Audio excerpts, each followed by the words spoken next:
उमेश और मालती एक धनी दंपत्ति थे। एक बेटी थी। बहुत खुशहाल परिवार था। लेकिन उमेश जितना दयालु था, मालती उतनी ही घमंडी थी।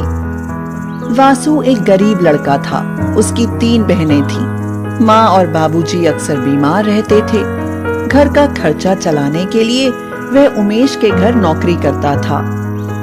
वासु ने कहा, साहब आज मुझे जल्दी भेज देना।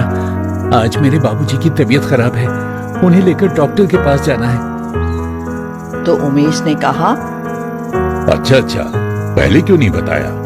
जाओ तुम पहले उन्हें दवा दिलवाओ। तो मालती बोली, नहीं वासु, पहले चारू को कॉलेज छोड़ दो, उसके बाद जाना।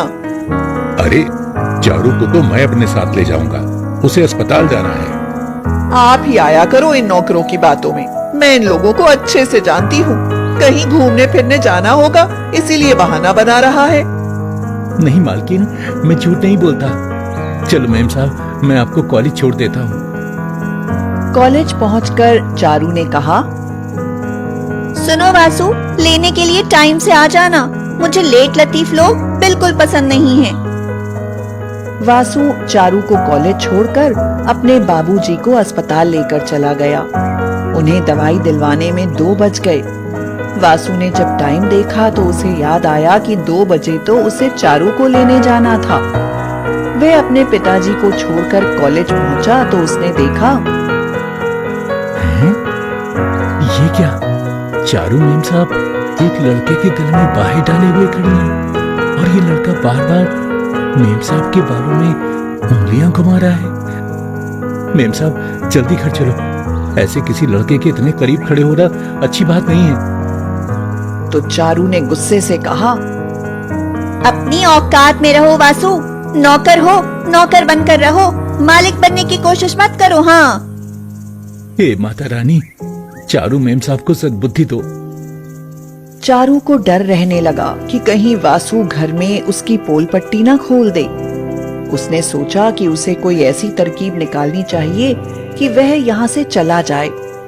चारू ने अपनी मम्मी के पर्स से 10,000 रुपए निकालकर चुपके से वासु के खाने के डिब्बे में रख दिए। चारू ने अपनी माँ से कहा, मम्मा जरा मुझे 2,000 रुपए देना, मुझे स्कूल में जमा करने हैं। मेरे पर्स में से ले लो चारू। मम्मा आपका पर्स तो खाली है।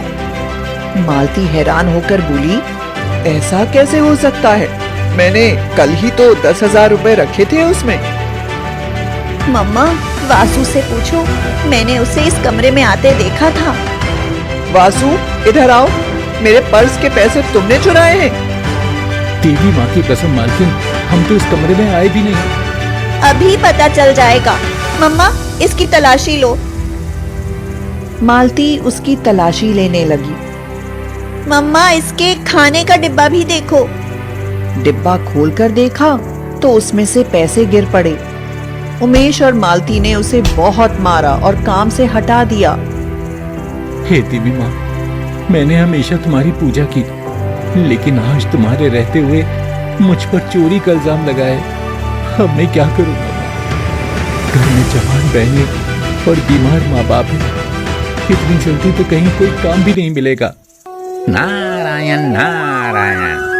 माँ, आज मुसीबत में तुम्हारा भक्त तुम्हें पुकार रहा है, उसकी मदद करो माँ। नहीं नारद, अगर मैंने उसकी मदद की तो वह मेरे भरोसे रहेगा। उसे खुद मजबूत बनना होगा। वासु ने इधर उधर से पैसे उधार लिए और एक पुराना रिक्शा ले लिया। रिक्शा लेकर वह घर पहुंचा तो माँ ने उससे पूछा, बेटा वासु, ये रिक्शा किसका है? माँ, ये रिक्शा मेरा है। बहुत दिन हुए नौकरी करते हुए, अपना काम अपना होता है। अब माँ को कैसे बताता कि उसे छोटी मालकिन ने चोरी का इल्जाम लगाकर काम से निकाल दिया है। वह चुपचाप रिक्शा चलाने चला गया। 2 महीने ऐसे ही गुजर गए। कोई इक्का दुक्का सवारी ही मिलती, लेकिन इतने में गुजारा कैसे होता? वह बहुत परेशान हुआ। वह देवी माँ से प्रार्थना करने लगा, हे देवी माँ, इतना बड़ा इम्तिहान मत लो। पिछली तनख्वाह पिताजी की दवाइयों में खत्म हो गई। पुराना रिक्शा देखकर कोई सवारी बैठने को तैयार नहीं। मन करता है कि आत्महत्या कर लूं। वासु रोने लगा। अरे देवी माँ, कहाँ चल दी? मेरे भक्त को कोई सवारी नहीं मिल रही, उसकी मदद करने जाना है। लेकिन आपने तो कहा था कि उसे खुद मजबूत बनना होगा।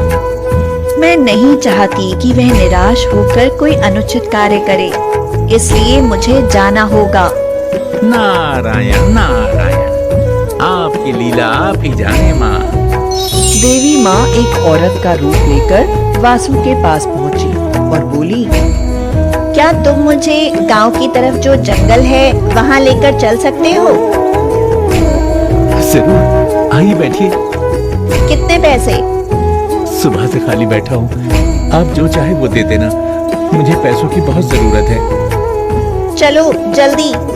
जंगल पहुंचते ही उन्हें किसी लड़की के चीखने की आवाज आई। तुमने रिक्शा क्यों रोक दिया? किसी लड़की की चीखने की आवाज आ रही है। शायद कोई मुसीबत में है, मुझे जाकर देखना होगा। लेकिन तुम मुझे ऐसे छोड़कर नहीं जा सकते। इस वक्त कोई मुसीबत में है, पहले मुझे उसकी रक्षा करनी होगी। आप रिक्शे में बैठी रहो, मैं भी आता हूँ। वह दौड़कर गया और देखकर चौंक गया। चारू मेम साहब, आप? ये तो वही लड़का है ना जो उस दिन आपके साथ था। और ये दोनों कौन हैं? मुझे बचा लो वासु, ये और इसके दोस्त मुझे यहाँ जबरदस्ती ले आए हैं और अब मेरे साथ बदतमीजी कर रहे हैं। मुझे इनसे बचा लो वासु। वासु ने उन तीनों की खूब पिटाई की और चारू को उस औरत के साथ रिक्शे में बिठा लिया। वह औरत बोली, तुम्हारी वजह से मुझे देर हो गई, अब मैं तुम्हें कोई पैसा नहीं दूंगी। कोई बात नहीं, मत देना। लेकिन अगर आज मुझे देर हो जाती तो ये लड़की अपनी इज्जत खो बैठती। अब बताइए, आप कहाँ उतरेंगी? और जहाँ से लाए थे वहीं उतार देना। वैसे भी मेरा काम नहीं हुआ। ठीक है, लेकिन पहले मुझे इन्हें घर छोड़ना होगा। कोई बात नहीं, तब तक मैं रिक्शे में ही रहूंगी। चारू घर पहुंचकर अपने मम्मी पापा से लिपटकर रो पड़ी। वासु के साथ रिक्शे में देख उन्हें गुस्सा आया और वासु का कॉलर पकड़ते हुए उमेश ने कहा, तेरी हिम्मत कैसे हुई मेरी बेटी के साथ आने की? पापा, वासु से कुछ मत कहिए। अगर आज वह समय पर नहीं पहुंचता तो मैं किसी को मुंह दिखाने के लायक नहीं रहती। वो बेकसूर है। और जो उस दिन वासु के खाने के डिब्बे में पैसे निकले थे, वो पैसे मैंने ही उसके डिब्बे में रखे थे ताकि आप उसे चोर समझकर काम से हटा दो। बेटा, लेकिन तुमने ऐसा क्यों किया? मैं डर गई थी कि कहीं वासु मेरे और उस लड़के के रिश्ते के बारे में आपको न बता दे। लेकिन आज उस लड़के ने ही मेरी जिंदगी खराब करने की कोशिश की और वासु ने मुझे बचा लिया। मालती और उमेश ने वासु से माफी मांगी और फिर से वापस काम करने के लिए कहा। नहीं साहब, रिक्शे में मेरी सवारी बैठी है, मैं चलता हूँ। देवी माँ रिक्शे में बैठी हुई अपने भक्त के सच्चे मन को देखकर मुस्कुरा रही थी। मैं आपको यहाँ ले आया हूँ, मेरी वजह से आपका काम बिगड़ गया, उसके लिए माफी चाहता हूँ।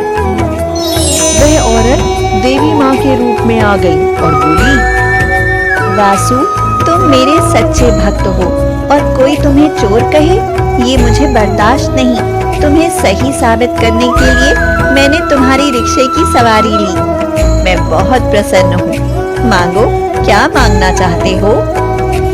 माँ, आपने मेरे रिक्शे की सवारी की, मैं तो धन्य हो गया। मुझे और कुछ नहीं चाहिए माँ, बस अपनी कृपा मुझ पर यूं ही बनाए रखना। आज के बाद तुम्हारे जीवन में कोई बाधा नहीं आएगी। मेरा आशीर्वाद हमेशा तुम्हारे साथ है। ये कहकर देवी माँ अंतर्ध्यान हो गई। वासु ने घर जाकर देखा तो उसका घर एक बहुत बड़ा बंगला बन चुका था। उसकी तीनों बहनें लाल जोड़े में अपने पतियों के साथ खड़ी थी। वह खुशी से रोता हुआ बोला, आपने मेरी सारी चिंताएं हर दी देवी माँ, आपकी जय हो। तभी वहां उमेश और मालती भी आ गए। वो बोले, वासु, चलो बेटा, फिर से घर वापस चलो, हम तुम्हें लेने आए हैं। मैं अब कहीं नहीं जाऊंगा मालिक, यही रिक्शा चलाऊंगा। न जाने किस वेश में मेरी देवी माँ मेरे रिक्शे की सवारी करने आ जाए। ये कहकर वासु मुस्कुराता हुआ अपना रिक्शा लेकर चला गया।